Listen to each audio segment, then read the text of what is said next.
Just as Miku said, we are very fortunate because in this video, we will be making a custom Hatsune Miku Podracer. So let's have some fun and jump right into it. Oh, and the secret ingredient for this build is nail polish.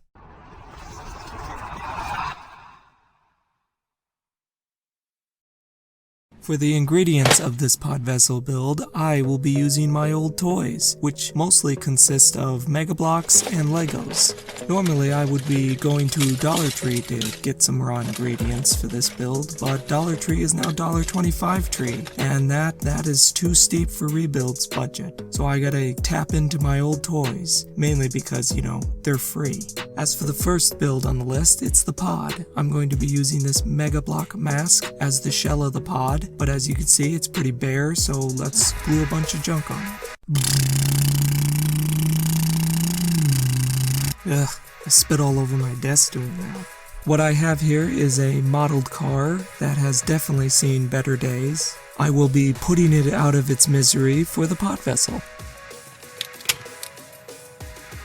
Now this model car has some really good choice bits on it, but for today I will only be using one of the seats and the dashboard. We'll save the other pieces for another build. The first piece I'm gluing on is the bumper for the pod, which is actually part of the axle for the massive megablock spaceship set. And once that axle turn bumper was fashioned in, I glued the seat in next. Before I glued the dashboard onto the pod, I needed to add some handlebars to it, because Miku needs some way of controlling her Podracer, so I cut these handlebars off a old G.I. Joe motorcycle. And once those handlebars were firmly glued to the dashboard, I glued it onto the pod. And after a light dusting of baking soda to strengthen the super glue bonds, I was pretty pleased on how the pod was looking, but we're not done yet. Next I took these Sharpie bits, which I believe were Lego pieces, and glued them on each side of the pod. I wanted to add some sharpness to the pod, not only because I wanted to strike fear into Miku's enemies, but also to make it look scary fast. Next I took these flame effects from a Hot Wheels car and glued them on the pod in such a way that they might resemble Hatsune Miku's pigtails. Now I wanted a windshield for the pod because, I wouldn't be a Hatsune Miku fan if I allowed bugs to get into Miku's teeth while she raced, so a windshield was essential. So I took this Lego windshield that I got from a Mars set for Christmas like 20 years ago. I chopped it in half and then glued it to the pod. Now thinking a few steps ahead, I wrapped the part of the windshield I didn't want to get paint on with painter's tape. Next I glued on some Lego hubcaps to complete the Miku pigtail look. Then I added a few more junky pieces on the front of the pod. Then for the back of the pod, I put on a secret Lego piece, but we'll talk about that later. For now though, we can say the pod is done and we can focus on building engines that are worthy enough to carry Miku across the Tatooine desert. To ensure that Hatsune Miku's Podracer is fastest pod racer in the galaxy, we're going to have to make some beefy engines. What I have here is one of those gross yogurt drinks that my nephew likes. It has the perfect shape for a Podracer engine, so we're going to use it. I'm going to start by cutting it in half, and then I'm going to add a air intake hole on one side of it. Next I'm gluing some person plastic on the hole, and whoa, you see how ugly those edges look? Let's cover them up with some plastic from a yogurt container with rhinestones glued on it for rivet detail. And yeah, that looks much better. The last quick little thing I'm going to glue on this is a Lego tire rim, which I will be using to attach the binding cable. And with that piece firmly attached with super glue and baking soda, I can finally put this little piece in with the other engine pieces. Speaking of engine pieces, here they all are. These are the parts I chose that will make up both engines on the Podracer. The first piece I'm starting with is this black tire that I got from a Blockbot set, and I'm gluing it to the piece we fashioned earlier. And once that was secured, I glued on this gold bit, which was from a Lego Ninjago set, And finally, I glued on this megablock tube thing. I'm not sure what set it's from, but hey, the back of the engine is done. For the front of the engine, I will be using this megablock propeller, and yes, it came from another Blockbox set of mine. I will be gluing it to the other half of that gross yogurt drink container from earlier. Then I glued both parts together, and that gave us one beautiful looking engine. While in fact it is so beautiful that it's almost too much for this good homeschooling boy to bear. That was my best attempt at a southern accent. Please rank my southern accent in the comments below, from a rating of 1 to awful. The next piece I'm going to be gluing on the engine is this very interesting and very yellow Lego piece. Die-hard Lego fans would recognize this piece from the original Anakin Skywalker Podvesseling set, which must have come out about, I think, 2 decades ago. And yes, I'm going to wreck this 20-year-old set by gluing this piece on my trash sculpture. With that great Lego sin over with, we can move on to greebling up these engines.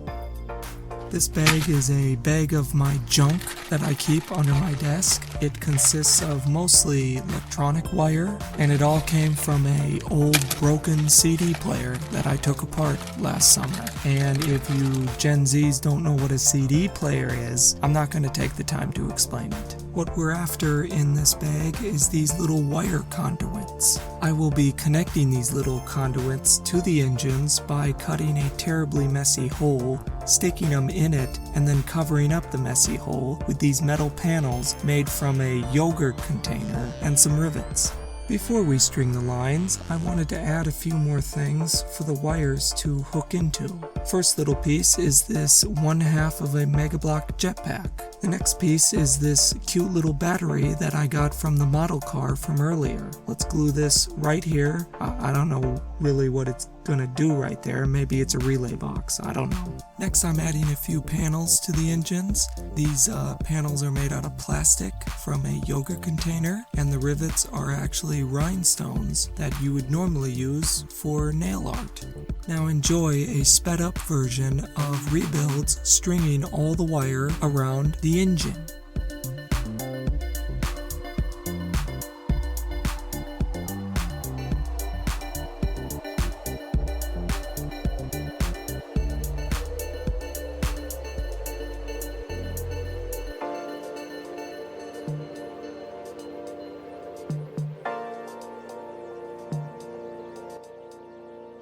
Now I saved this yellow wire for last because it is going to be the most important wire on the whole engine. What I'm going to oh, Rebuild's just cut it.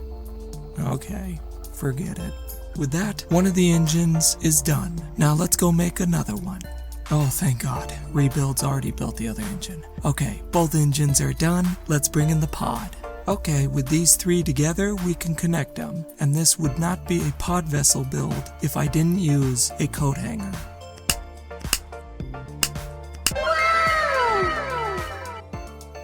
After I cut the coat hanger in pieces, I jammed it into the engine and then poured a bunch of glue and baking soda down the hole, and then covered up all my mess with a bead that I cut in half. And that's how I connected the coat hanger with the engine.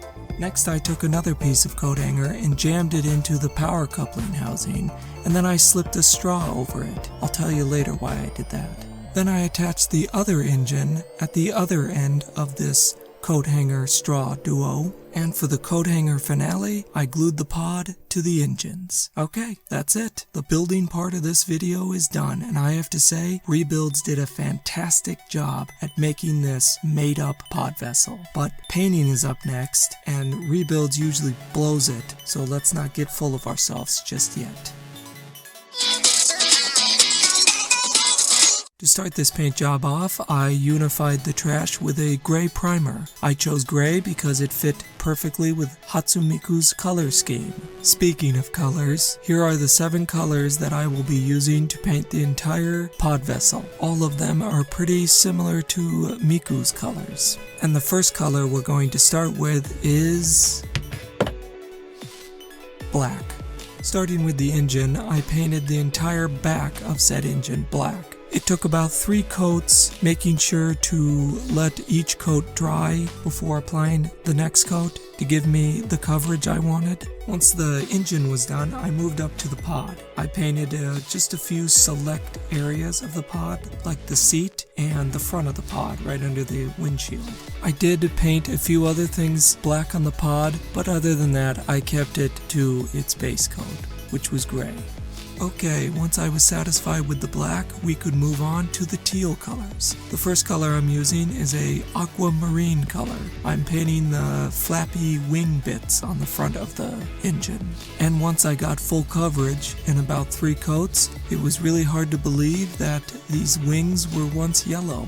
Next, with the same color, I painted all the grooves or creases on the back of the engines. I did this because I thought it would look really cool, and it did, and it made the black a little less dull, in my opinion. Now, like good factory workers, I moved on to the next step, which was the pod. First thing I painted was the bumper, because I kinda wanted it to look like Hatsune Miku's tie. Then I painted the plate right above the bumper, because I forgot that I wanted it teal and not black. Lastly, I painted the flame effects on the pod, because I wanted them to look like Hatsune Miku's hair, or pigtails. After I painted the hair, or whatever you want to call it, I wanted to switch things up, so I grabbed turquoise and painted the small strip or border right below the windshield. And once that was painted, I can finally take off this dumb painter's tape that's been on the windshield the whole video.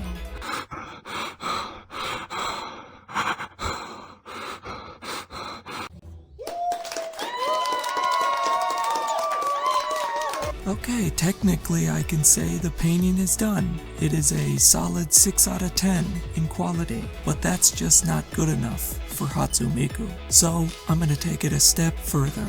The first thing I will be doing to get this pod vessel up to a 10 out of 10 is using this beautiful metallic turquoise. This metallic is so perfect, I'm going to rename it Hatsune Miku's metallic color.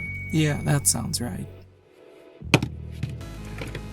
Now this metallic is kind of overwhelmingly powerful and beautiful, so I'm only going to use it on the wings at the front of the engine and the hair, pigtail, flame things on the back of the pod. Next on this quest of getting a 10 out of 10 score, I'm going to be using these Ahuhu acrylic ink markers, specifically this purple one. I'm using this marker to draw in Hatsune Miku's pony ties, hair accessories. Look, I have no idea what they're called. I've only had long hair once in my life, and that was way back in my emo phase, so cut me some slack. Next, with the same marker, I'm going to draw a 1 on each side of the engines. Now, Hatsune Miku fans know the lore behind why I'm doing this, but let's keep it a secret from the non-Miku fans. With all that other stuff done, we can jump right into the weathering stage. Now, I'm pretty happy with all the colors. I didn't really want to mess with them, so I opted to be simple and just go with a nice dry brushing of metallic silver over the whole pod vessel. This will give it a really good worn look, like it's been in a few tough races or it's been battle tested, but it still is in pristine condition. Alright, with the silver dry brushing done, the weathering stage is now done. And looking at the pod vessel right now, I can confidently say that it's definitely reached an 8 out of 10. However, we have one little detail to take care of. And to take care of it, let's cutely crab walk to the nail salon. We're actually not gonna go into a nail salon. I don't even think dudes are allowed in nail salons, at least not where I live. Fun fact about rebuilds, as a child, one of his dream jobs was to be a nail technician. Why do you ask? Well, they get to hold women's hands and paint their nails all day and get paid for it. As a stupid kid, I thought that was amazing. And you know what? As a dumber adult, I still think that's amazing. Shut up about your fantasies, rebuilds, and let's get back to the video. I'm going to be using this gel nail polish to paint the power coupling. And since it's a gel nail polish, we're going to have to cure it with a UV light, or blue light, whatever it's called, I don't know. And once I top coated it, The color nail polish is so close to being the exact match to the power coupling color in the movie. This is definitely going to bring the pod vessel up to a 9 out of 10. Alright guys, the video's almost over, but I think I have one last trick up my sleeve to get this pod vessel build to a 10 out of 10. If you ever played the Nintendo pod vesseling game, you would know that every pod vessel has a flag, so let's make Miku a flag. To build this flag, I started with a piece of fabric and I glued it to a Lego connector piece. Then I saturated the fabric with super glue, and before it dried, I placed 2 very important numbers on it, but more on that later. After I let it dry for 24 hours, I gave it the old knock test, and once it passed that test, I moved on to painting. The color I chose was a aquamarine because quite frankly, it was the perfect color for the flag. And once that was done, I painted the numbers white. You're probably wondering at this point, why the number 39? And why did I make Miku's flag look like this? Well, because it's... With the flag done, all I have to do is place it on the pod, and with great joy, I can say that this pod vessel build scored a perfect 10 out of 10.